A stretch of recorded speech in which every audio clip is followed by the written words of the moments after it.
In this video, I'm going to show you how to create and insert shapes in Microsoft Word, step by step, so you can quickly add arrows, boxes, circles, callouts, and other visual elements to make your documents look cleaner and more professional.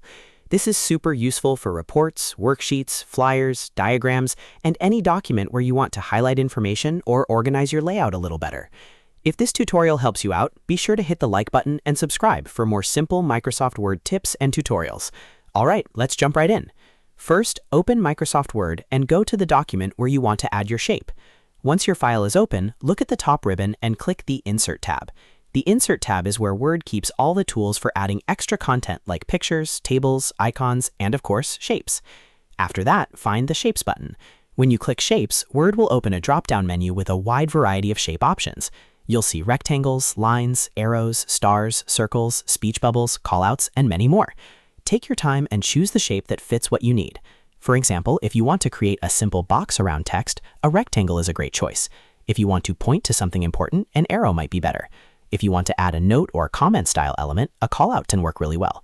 Once you select a shape, your mouse pointer will change so you can draw it directly onto the page. Move your cursor to the area of the document where you want the shape to appear, then click and drag on the page to draw it. As you drag, you'll see the shape expand in real time. Release the mouse when the shape is the size you want. If it doesn't look quite right, don't worry, because you can always resize it afterward by dragging the corner handles. You can also move the shape by clicking and dragging it to a different spot on the page. If you want to make the shape look even better, click on it to reveal the formatting options. From there, you can change the fill color, outline color, line thickness, and even out effects depending on your version of Word.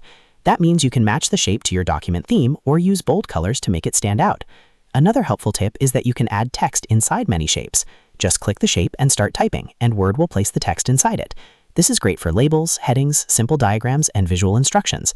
So if you're creating a flowchart, a process guide, or a presentation-style document, shapes can make your content much easier to follow. If you want to copy the same shape again, you can duplicate it instead of drawing a new one from scratch. And if you accidentally insert the wrong shape, you can simply delete it and try again. The main thing to remember is that the process is very simple. Go to Insert, click Shapes, choose the one you want, and drag on the page to create it. Once you get used to it, you'll be able to add shapes in just a few seconds. And that's it. You now know how to create and insert shapes in Microsoft Word the easy way. If this helped you, please give the video a like, subscribe to the channel, and turn on notifications so you don't miss more Microsoft Word tutorials. Thanks for watching, and I'll see you in the next one.